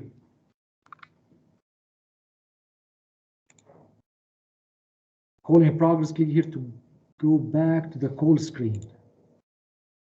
Okay, are we still sharing or not? No. Yes, everything we say is there. So let me do it again. Okay, so you got the manual and you saw this page. This is what I'm referring to. That's the variance, the indices, everything about forecasting. All of these formulas that I just showed you, it is there for you. So I want you to know how to find it. That's something important in the exam. That's one of the skills that you need to develop. Successing or passing the exam, actually you need 60% to pass the exam, by the way. You don't need to have 80% or 100%, only 60%. So if there is an area that you feel not comfortable, don't panic. Don't say, I will never pass. Focus on the stuff that you are strong at. All what you need is 60% only. On the whole exam, 60%. I thought you had to be within like the 60 percentile. Yeah, I thought it was a range of people taking the exam also.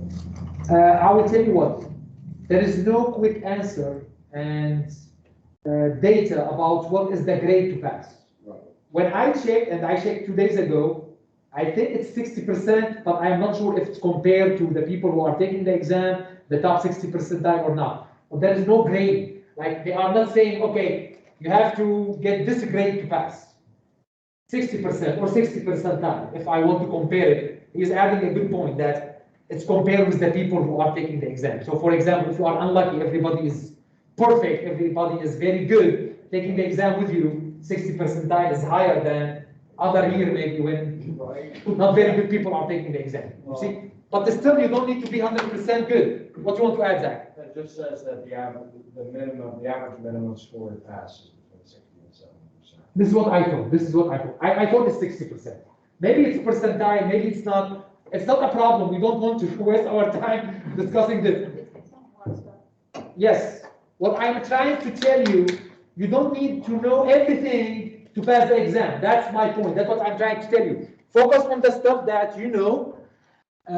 One of the skills that you need to develop to identify the location of the equations, where I can find the equation in this manual. So this manual, you need to be familiar with it. Never study for the FE exam without this manual be open on your screen. If you are studying on paper, print it.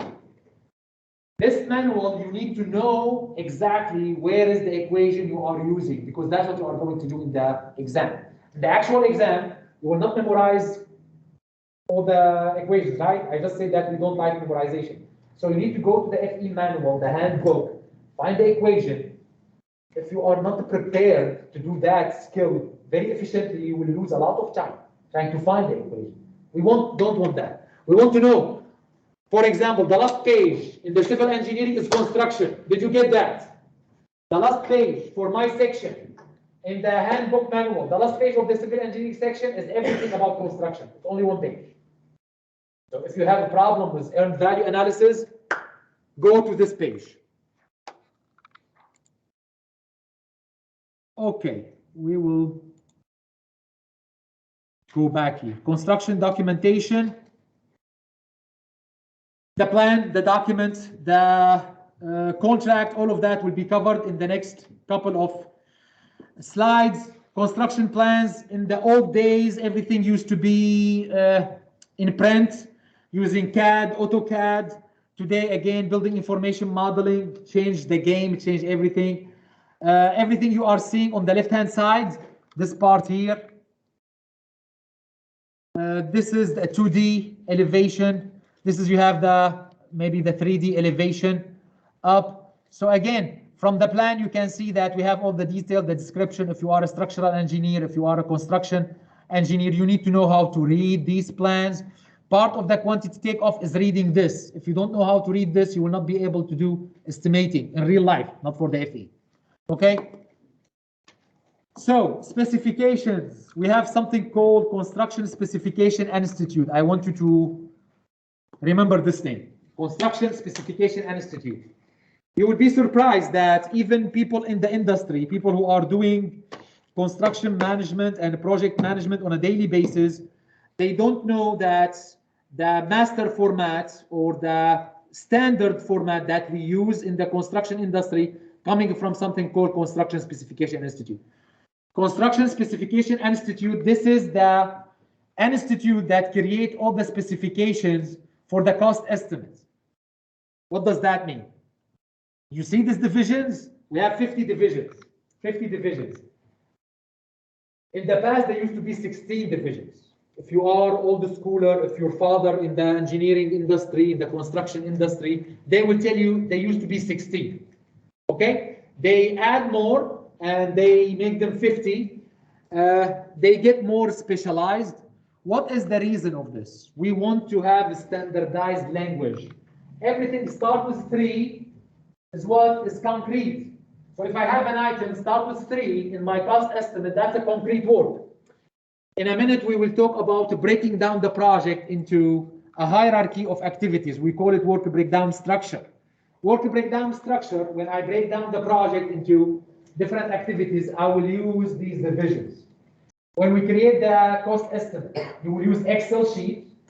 You don't want to use other softwares. The easy way and the minimum basic way to use an Excel sheet with these subdivision on it. So you will have a sheet for each one of them. You will put a sheet for concrete, a sheet for steel, and you will add to each one of the steels the quantity takeoff you are doing. Who put these divisions? Who make them for us? CSI, Construction Specifications Institute. Other documentation. So what we have in other documentation? We are going to talk about documentation here. For example, documentation is also vital to the effective project communication. So why documentation is important? Because we want to communicate correctly. Okay? Also to protect yourself. You need to protect yourself. If there is a claim, if there is any problem, you need to protect yourself that everything is documented.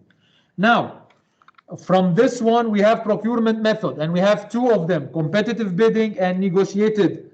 Competitive bidding is what? This is the design, bid, build. Design, bid, build.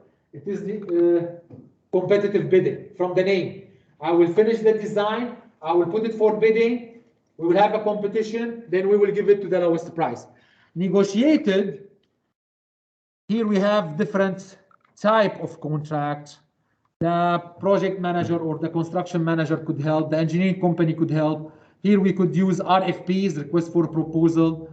That's the negotiated, but that's not a competitive bidding. Okay, those are the two procurement methods. Now we have four type of common delivery method. I want you to know all the four type. These are the four type here. This is the important part of this slide. So we are going to talk about design, bid, build, construction management agency, and construction manager at risk. There is more variation of these.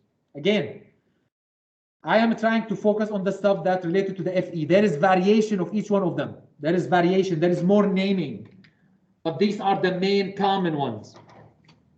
So, design, bid, build, this is the traditional. This is the traditional one. Let me tell you this, the government like these ones. The government like the traditional one. Why? There is no conflict of interest. There is no risk in it. So, the government, for example, if you are going to work with the government, the majority of their contracts are traditional design, bid, build. This contract is awarded to the lowest possible bidder, as you can see here, the lowest possible bidder. It changes from state to state, but the majority of the state are the lowest.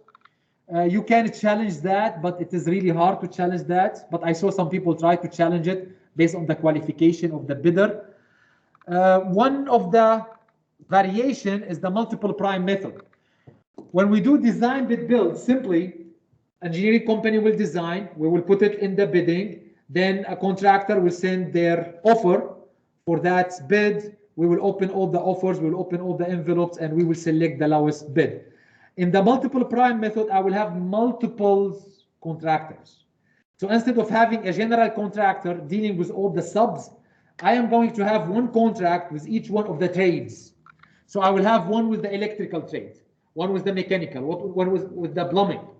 So all of that is under the design, bid, build.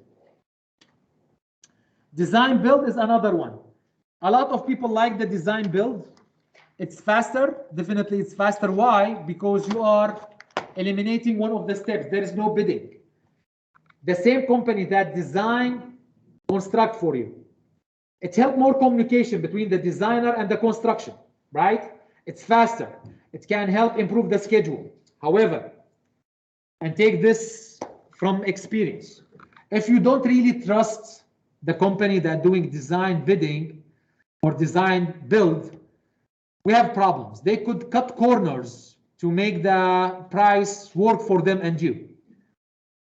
When you have design, bid, build, you know that the designer will follow the highest design possible. They will give you the best design. You put it for bidding, the contractor come and say, okay, this is what you want me to do, this is my price. When you do design, build, and you say I have 500,000 for this project budget, they will start cutting corners, simply lightening. I can design for a high efficiency light that it is environmentally friendly, doesn't radiate heat. It costs a lot of money, it's expensive, but it will save the owner on the AC bill. It will save the owner on the electrical bill because you don't need really in the summer to minimize that heat by using the AC. Or I can, if I am using design build and want to save money, I will design for a regular light that spend a lot of electricity, need a lot of power, it radiates heat, but it's cheaper.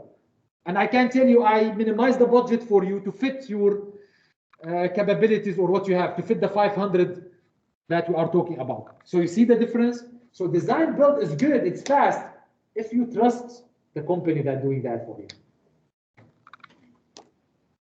Construction manager agency, here the construction manager, we have an agency, we have a company, construction manager. They work with the designer, they have a collaboration, they create collaboration. The owner here works with both parties.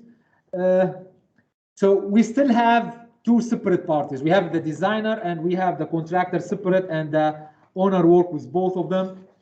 Construction manager at risk. From the naming, the construction manager here take all the risk.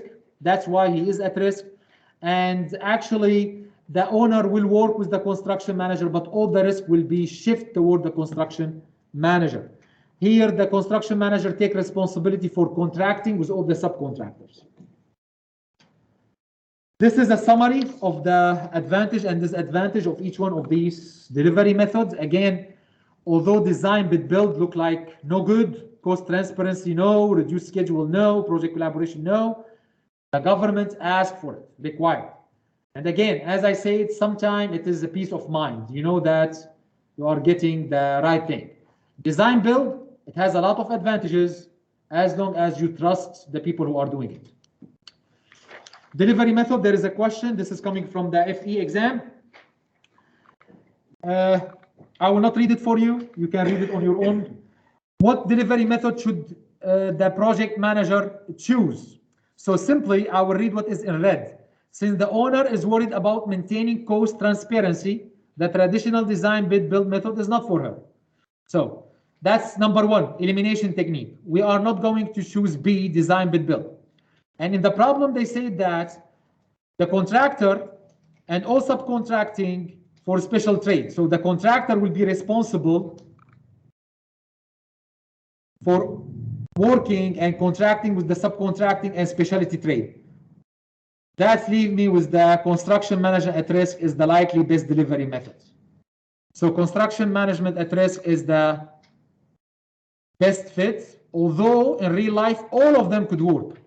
Like all of them could work. I could choose any one of them in real life. But for the FE exam, C is the closest answer. Questions? Are we good? Now, construction operation. We will move to talk about the operation. I will cover a lot of equipment, and we don't have a lot of time.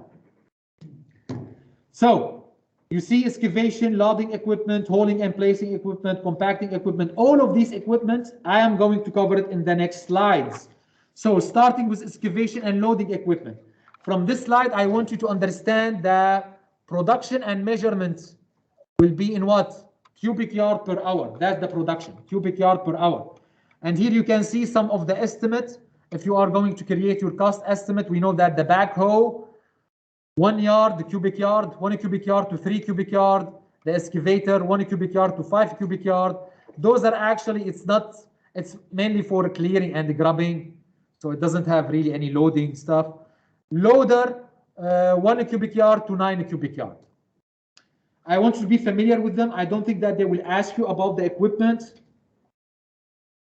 And this slide, I want to talk about hauling and placing equipment is used to transport soil. One of the problems that they could ask you about, calculating the time. So I have a specific job. I have two, for example, hauler, one loader. How much time I need to finish the job based on a specific quantity of soil? That's one of the problems in the FE exam. And here at the bottom, you can see that scrapper capacity is limited by what? The amount of traction that expected to be on the front drive wheel. So 50% of the vehicle weight. This is another piece of information that you need to know. You cannot really load it more than 50% of the weight, the vehicle weight.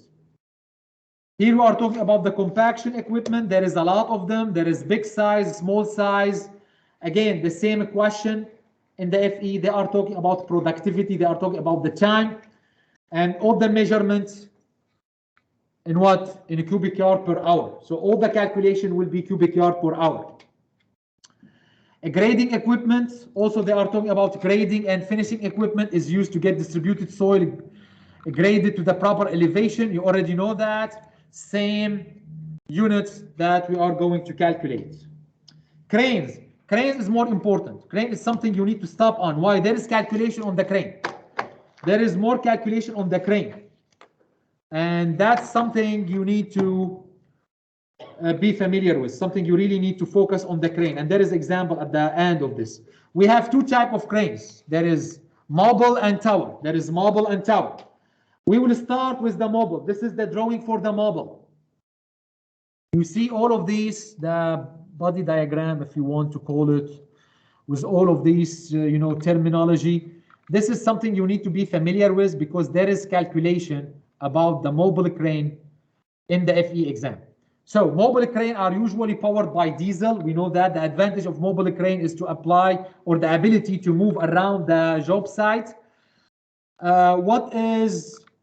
This is the boom, center of the gravity of the boom. This is what they call a boom. So you need to understand also that terminology, that the boom. They will talk about the boom distance moving from one side to another. You see these values here in red. So weight of crane, WC, and you can see it here. This is WC. That's the weight of crane. For example, DF, what is DF? We go here to find DF. Where is DF? That's the distance to fulcrum. Okay? So these stuff you need to be familiar with. If you are unlucky, they will ask you one of these. These are complicated. This type of question, maybe this is the hardest question in the construction engineering section in the FE. This is one of the hardest one. If you are getting this information easy and you feel comfortable with it, go ahead and solve it. If you feel it's too complicated, maybe you need to pass this question. Here you need to take moments. Remember when you started statistic and mechanics of material, we will apply the same concept. We will use the first law of Newton, equilibrium. We will take the summation of the moment, the summation of the force around the point. In a minute, you will see an example. This is the tower crane, same thing. The boom consists of the counter jib and jib. This is the counter jib. You see, that's also some of the terminology you need to understand. This is the counter jib. This is the boom. Okay? This is the concrete footing. This is the mast, the tower. The mast or the tower. You see this line here? I am going to use it to some moment around this line. That's the mid of the tower. That's the middle of the tower. Again, this is the value counterweight or the hook weight. And now in here, in the past, I used to see something like that in the handbook. I didn't see it this time. I don't know why. Maybe they don't want to focus on it anymore. But I want you to be able to calculate some information about the crane. Here in this slide, this is the boom. This is the boom. And this is the radius of movement of that boom. So we can tell if it's safe or not. This is the load. This is the load on the boom. This is the load of the boom. There is no calculation about this, really. The main calculation will be something like this, and I will come to it in a minute. I will finish this one, then I will come to it. So we talked about the crane. We talked about the two types of crane. After we find the type of crane, we need to talk about the type of hooks, the rigging, what type of hooks, because these will add weight to the crane. The idea, the question they ask you about to calculate some type related to the weight in the crane. So you need to take the weight of the crane, the weight of the hooks, the weight of the rigging, the chain, the sling, the cables, all of that need to be taken into consideration. So this is one of the calculation. Again, if you are not lucky or if you are really getting some hard question, you will see something like this. So you need to find zeta, you need to find alpha, and this is the equation for these two. Again, we are summing the equation. Simply, we are summing the forces around the x-axis and around the y-axis. So this is around the x, this is around the y, and you can see what they are talking about. Go back to your mechanic of materials, the same type of problems. There is a section in the FE about mechanic of materials, right? So when you study for the mechanic of materials, keep in mind there is something similar in the construction side. In the construction engineering section, there is a problem, this type of problem. It's mechanic of materials, really. It's not construction, it's mechanic of materials. Dewatering and pumping. So dewatering is simply the removal of excess water from the job site. Dewatering almost always involves the use of high capacity wells. All of that, something you know, you can read on your own. I want to focus on the problems because there is a problem coming soon in these slides. So here it is. Here it is. That's the type of questions you will see in the FE exam. That's the type of question you will see in the FE exam. An excavation contractor has a mass excavation export quantity of 100 cubic yard. He planned on using 2 excavators capable of digging at a rate of 90 cubic yard per hour. They each can load a 10 cubic yard dump truck in 5 minutes. And we have how many of them? We have 2. 5 minutes. The spoil dumping location is 35 minutes travel time from the job site. If the work is to be executed in 8 hours shift, how many dump trucks should be used to keep a steady production rate? So, first we will calculate the number of trucks required. To keep steady production on the excavation, a truck must continuously be available for loading, right? So always we need to have a truck ready so we can load it. If the spoil dumping location is 35 minutes away, the round trip, I need to travel 35 minutes and I need to go back 35 minutes. That's 70, right? That's 70 minutes. So 70 minutes is the travel time. I have 2 excavators and each one of them need 5 minutes per truck. How many trucks do I need? 28 trucks. I need 28 trucks. So always there is a truck available for me for the excavator to load it. The excavator will not stop at all. It will be working around the hour. That's the 28 truck. That's the benefits. 28 truck will provide me with that. I will not wait. The excavator will not stop working. Always there is a dump truck. Now, next, calculate how many working days will be required to do the full mass excavation. So we know that there is 100,000 cubic yard. That's the total amount given in the problem. It is here. That's the total number. And we know that we have 2 excavators, 90 cubic yard per excavator per hour, and they will work 8 hours. That will tell me how many days. That will tell me how many days. This considered to be easy problems or mid-level problems. So try to focus on this type of problem when it's related to the number of trucks, the number of excavators, the productivity rate, all of that stuff. It's something easy. Yes, Jacob. On this one, is there is it a general rule to like round down from like say 69.4 to 69 when it comes to time like this, or would you usually actually round up? In real life, we round up. That's a very good question. Here they are trying to find the best answer. So 69.4, if I go to the answers, where is it? 69.4, the A has 69, B has 42. So I am looking for these numbers. You see? So the closest one is this one, 69. But in real life, excellent question. In real life, we go up, we don't go down. I have 64 point something, that means 65, right? But you can't have 24 in a truck. Excellent. Not only that, we need to be conservative, right? So always I will go up. I will round it up. Almost done, guys. A steel erector. So this is another problem about the crane. How we are doing time-wise. Do you mind if we stayed a little bit behind 6? That's fine. Maybe 15 minutes, 10 minutes.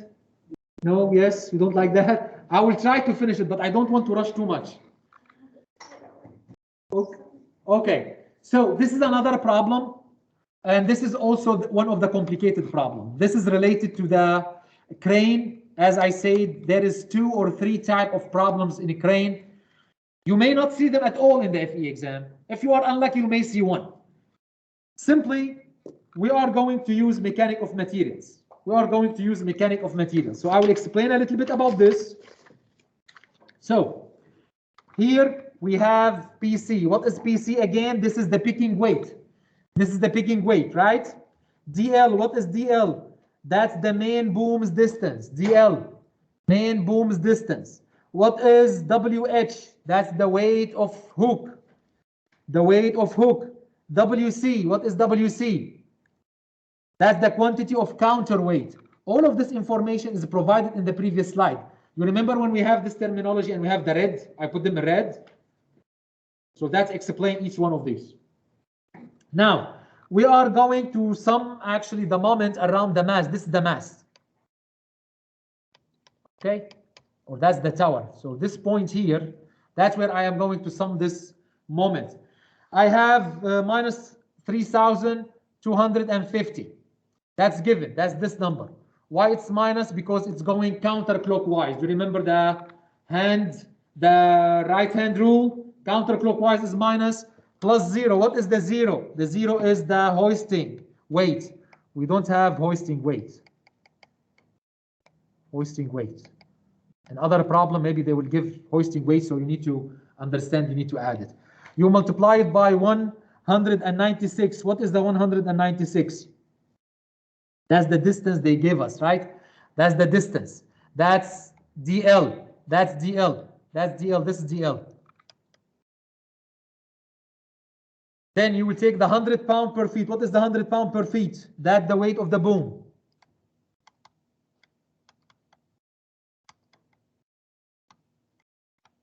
Excuse my handwriting. Weight of the boom. Weight of the boom. Okay? Plus, what is this guy? This is the counter. This is this number. This is the counterweight. The counterweight. You know when they have this big blocks of concrete to put the crane where it should be? That's the counterweight. That's the counterweight. So this is the counter weight. Then you will have equation. This is the equation. Quadratic equation. You will have two roots. This is 1, this is 2. This is definitely not because it's negative, right? And we are talking about a weight. Or actually we are talking about DC. What is DC? That's the distance. That's the distance. This is, we're trying to calculate this guy. So a distance cannot be negative, so it has to be the other one. So 61.5, that's the answer. And we will round it to the closest answer, 62. Questions? Are we good? Yes? No? Are you still with me mentally? I know physically you are here, but mentally, are you still here? Yes? Good. So we will talk about productivity a little bit. Productivity, we have productive work, we have support work, non-productive work, and abstract work. I need you to keep in mind that only 25% to 50% of the work is productive work. Only. Productive work is only this percentage. Don't be shocked if you are a cost estimator, if you are a scheduler. Never assume that your worker will work the full 8 hours. If you get 60%, 50%, that's good. Okay? So 25% to 50%, that's productive work. That's productive work. We never get 100%. Now, learning curve. Learning curve is simply the improvement over time. The first time you do something, you are not perfect about it. When you repeat that over and over, you will start to have higher efficiency and more skills, so you will do a better job with the curve. Now, we will talk a little bit about the sedimentation control. This is the sedimentation control they are talking about here. You can see that a stormwater pollution prevention plan must be prepared before construction. This is what they are talking about. This is a SWPP plan. Okay. Before construction, we need to protect what we are doing. For example, something like this. If you have forest near you, if you have any area around you where erosion could happen, you need to protect that. That's required. Again, I don't know if they will ask about it in the construction section because there is a geotechnical section. This is more related to that. But this is example, sediment trap, riprap. All of you should be familiar with the riprap, rock dump. All of these will control the erosion, right? Now safety. This is the last thing I'm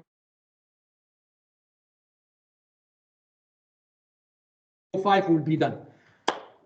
Who is the one who put all the standard for safety in construction? OSHA. Federal Occupational Safety and Health Act, OSHA. OSHA has two types of federal or congressional federal register. CFR, these are the two. I have a copy of them here. CFR 1910, 29, and CFR 1926. And I am going to talk about these two. So here they are.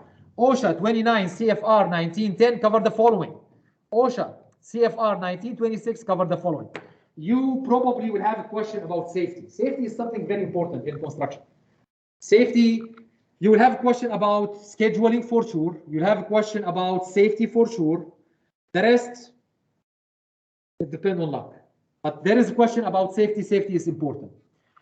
So you need to know that with these two books or references or standard, if you want, we cover these materials in the 1910, 1926, we cover the other part.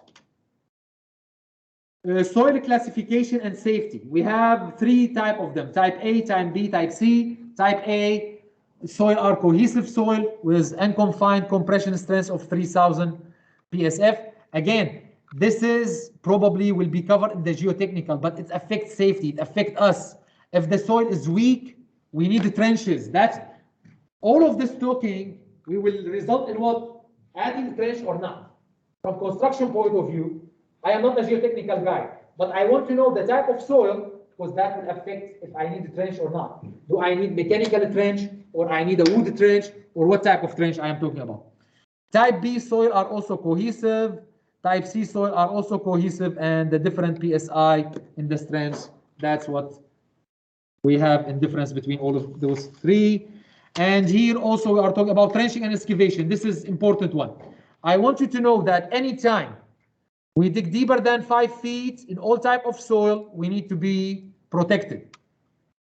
Every time you are digging more than 5 feet, you need a trench. You need a trench.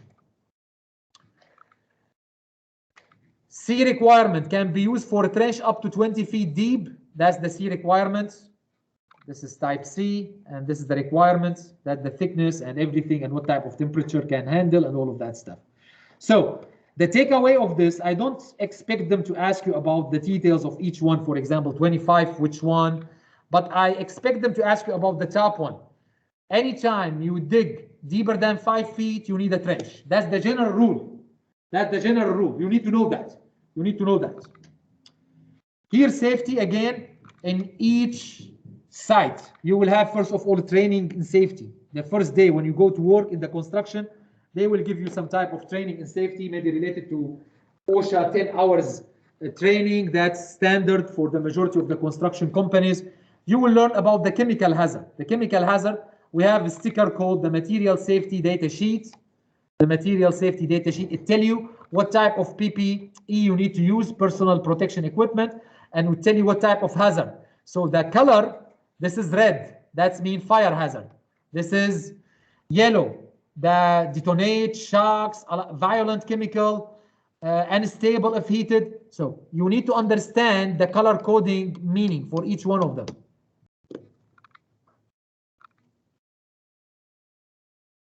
Now we will talk about other type of job site safety, confined spaces. In confined spaces, you need to be trained and putting on the required personal protection equipment. Maintain at least 19.5 or higher oxygen content. So if you are in a confined place, never the oxygen could go below 20 or 19.5. Power line, this is another problem, especially with the crane. We talked about the boom and the boom moving, so we don't want to hit anything. We don't want to hit anything. If the power line also, they have different, power inside them. So if we have 50 kilovolt or less voltage, equipment must be kept at least 10 feet. If I am dealing with a power line that hold 50 kilovolt or less, I need to stay away 10 feet. If for line with voltage greater than 50, 35 feet or greater distance. Also, this is something you need to know. Finally, if we talk about the fall protection, you will be surprised about the fall. Actually, I was reading an article 2 days ago. 40% of all injury, all death in construction coming from falling. Okay? So this is something we need to be careful with. Noise, you need to know that for 8 hours daily, 90 decibels. That's the number, if they ask you about it. For 8 hours daily limit is 90 decibel. So that's something to take away. You see here all the ranges for 92 6 hours. And always put the PPE required. Scaffolding, something very important. The takeaway of this slide is the last part here. Support a load 4:1. The load needs to be 4:1. Okay? The capacity to support the imposed load with a factor of safety 4:1. 4:1. So it doesn't collapse, it doesn't fail. Cranes, again, we are talking about cranes. Safety is maintained by selecting the proper crane. Clearance, this is one time I saw a question about this, a clearance of at least 10 feet clearance of at least 10 feet. When they ask a question in the FE, they ask about these numbers. It's not going to be conceptual or something general. They will ask about one specific number. And that's it. How we are doing time-wise? Did we make it? We did, 6:01. Oh my God, wonderful. Okay, guys, thank you for being here. I hope this session was beneficial, helpful. I hope that you learned something. I will do another session about engineering econ 2 weeks from now. So if you go check the schedule 2 weeks from now, I am the one who is going to do the engineering econ. I hope to see you all. Take care. Thank you. My pleasure.